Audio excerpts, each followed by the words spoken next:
They don't come for you with chains. Not anymore. No, these days.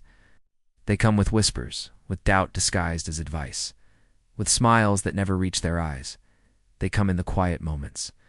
When you're tired, when your guard is down, when you think you're safe at first. You don't notice it. How could you? It's just a harmless comment here, a little jab there, until suddenly, it's everywhere.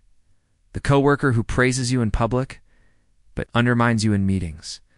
The friend who accidentally shares your secrets with the one person you swore you'd never trust. The relative who reminds you, over and over, that you're dreaming too big. And every time, it chips away at something inside you. Not all at once. Not enough to break you yet. But enough to make you wonder. Maybe they're right. Maybe you are too soft, too ambitious, too hopeful for a world this sharp. Maybe you should settle. Like they did, blend in. Stop trying so hard to stand out. That's the first stage of breaking, not the moment you collapse. But the moment you start believing the world knows you better than you know yourself. I remember someone once told me, they don't destroy you by burning your house down. They do it by convincing you to hand them the matches. And isn't that the truth? People rarely push you off the edge, they just walk you to it and wait for you to jump. It starts in childhood. For some of us, the teacher who never called on you because you weren't as smart as the others. The older sibling who mocked every attempt. You made to try something new, the parent who said they were just protecting you when they told you not to aim too high. For others, it begins later. The first heartbreak. The first time you're publicly humiliated, the first time someone looks you dead in the eyes and says, you're not enough. And the cruel part? The breaking doesn't happen when you hear those words. It happens when you start to repeat them to yourself. There's a reason people test you. It's not always because they hate you. Sometimes it's because your existence makes them uncomfortable. Your effort exposes their laziness. Your ambition reminds them of the dreams they gave up. Your kindness forces them to confront their own bitterness. So they push, they poke, they wait for the crack, and when life joins in on their little game, when you face real loss, real pain, real setbacks, they celebrate quietly. Not because you're suffering, but because they believe they were right about you all along. You start noticing it in the way they look at you now, like you're smaller, like you're fragile. Glass in their hands, like they can say whatever they want and you won't push back, and maybe, for a while, they're right. Because here's the truth, nobody wants to admit we all break. We all have moments when the world pushes too hard and our knees hit the floor. The lie is thinking that breaking means ending.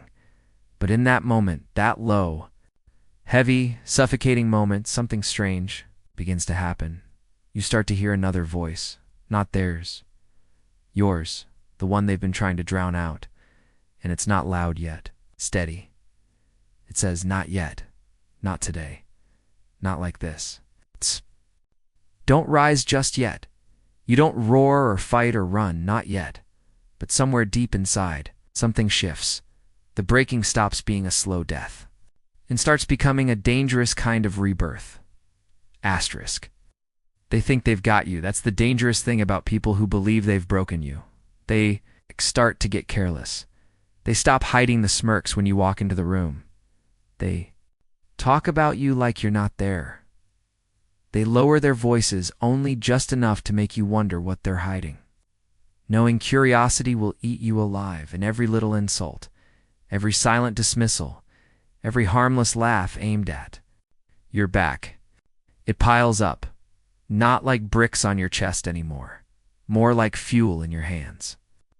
There's a point, and you'll know it when it comes, when humiliation stops feeling like pain, and starts feeling like ignition, when the shame that used to crush you suddenly feels too heavy to carry any longer, so you drop it and pick up something sharper. That's the day you stop trying to explain yourself. You stop justifying your decisions to people who are committed to misunderstanding you. You stop playing by rules you never agreed to in the first place, and instead of begging for a seat at their table, you start building your own. For me, that day came quietly. No fireworks, no speech, just a long look in the mirror. I didn't see the person they thought I was. fragile, lost, defeated. I saw someone standing in the ashes of every insult, every loss, every failure. And realizing those ashes weren't a grave, they were soil, and something in me was still alive enough to grow. It's when the shift begins. Not a dramatic rise to glory, not yet, but small, precise steps. You start saying no more often, not out of defiance, but out of clarity. Stop taking every call. Stop replying to every message. Stop giving access to people who have shown they'll only use it to cut you down. They notice, of course. And here's the twist. The moment you start pulling away, they panic. Why? Because your silence is more dangerous to them than your arguments ever were. They can handle you defending yourself. That means you're still playing their game. But when you stop, when you let their words fall without catching them, when they realize the hook they had in you is gone, and then comes their favorite trick, the bait suddenly. The same people who ignored you are reaching out just to check in. They pretend to want to make peace, to clear the air, to go back to how things were. But you've seen it now, the pattern, the cycle, and you're not stepping into it. Again, because here's the thing about becoming unbreakable. It's not about building walls so high so no one can reach you. It's about learning how to open the door only for those who know how to knock with respect. But don't mistake this calm for weakness. This is the part where you start sharpening your edges quietly, preparing for the moment they'll test you again, because they will. They'll come harder next time. They'll push lower. Speak louder. Try to drag you back into the mud they've been sitting in for years. And when they do, you'll already be standing somewhere they can't follow. Because while they were busy underestimating you, you were busy rebuilding yourself into something they'll never understand, and therefore never control. That's the truth they never wanted to face. Breaking you wasn't the end of your story. It was the training and the person who walks into Chapter 3. That's not the same person who almost gave up in Chapter 1. That's someone who knows exactly how dangerous it is to be underestimated. It doesn't happen with a shout. It doesn't happen with a fight. It happens in silence. The kind that feels heavy enough to bend the air. They're all there. The same people who whispered your name like it was a warning. The same ones who measured you, weighed you, and decided you were light enough to toss aside. And today, you walk in, not fast, not slow, just steady, like you own the ground under your feet. You're not wearing armor, at least, not the kind they can see, but every step you take, they feel the weight of it. It's in the way your eyes don't search for approval anymore.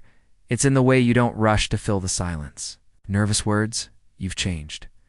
And they can't name how, which scares them more than anything else. Because once upon a time, they knew exactly how to get to you. They knew which buttons to press, which doubts to whisper, which memories to throw in your face. Those buttons don't work. The whispers dissolve. The memories have teeth. But they're your teeth now. And this is where the twist begins. Because the person they thought they had buried didn't just survive. You learned to breathe underground. You learned to grow roots in the dark. And now you've broken the surface, stronger than you ever were in the light. They try the old tricks, the sideways comments, the sudden laughter at nothing in particular. But here's the thing, you don't bite. Anymore, not because you're ignoring them, because you've outgrown them. They can't understand it. To them, not reacting means you've given up, but the truth is not reacting means you've won. You see it in their eyes the moment the balance shifts.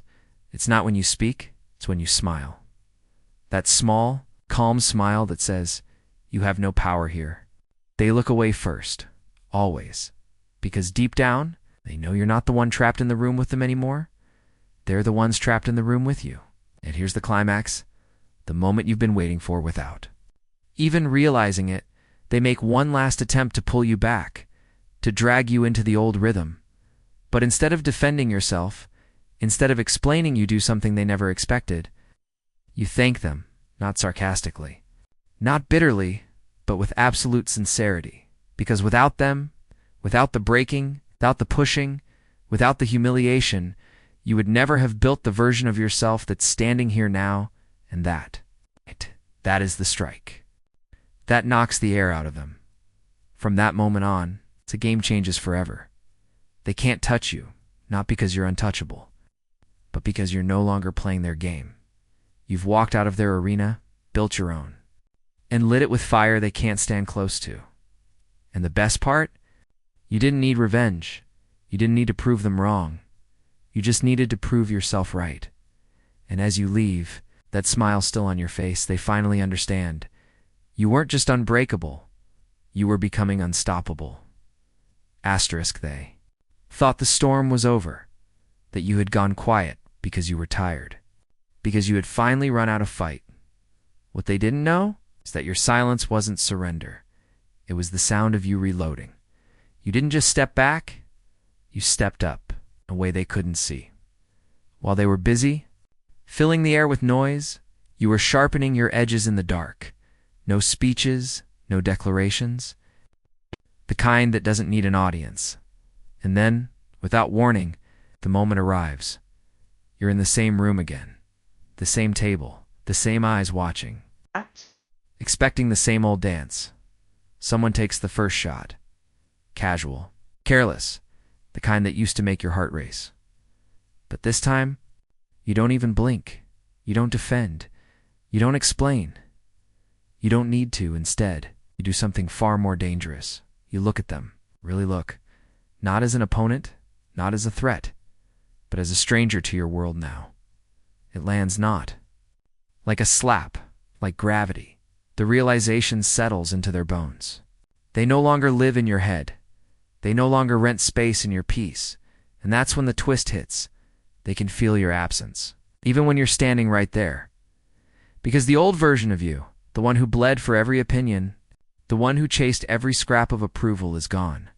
You speak, finally, but not to fight, not to justify. You speak to end it. I'm not here to win you over. I'm here to live without needing to. The words are simple, but they cut through the room like a blade. Clean, sharp, irreversible. They try to laugh it off. It doesn't stick. Because everyone can feel it. The shift in the air. The way the walls themselves seem to lean toward you. You're not louder now. You're not harsher. You're something far more dangerous. Untouchable. The climax comes in the smallest act. You push your chair back, stand, and walk away. No raised voice, no slammed door, just the echo of your steps, the sound of someone who doesn't need to prove they've won. And in that echo, your silence roars louder than any war cry. Because here's the truth. They'll choke on long after you're gone. They didn't lose the argument. They lost the right to have one with you. This is the chapter where the audience feels the final punch. That moment where they realize the most dangerous kind of strength isn't what you show. It's what you no longer need to, if you want. I can now give you the grand outro that ties all 4 chapters into one final explosive takeaway, so the viewer leaves with goosebumps and the urge to hit replay. Do you want me to drop that next?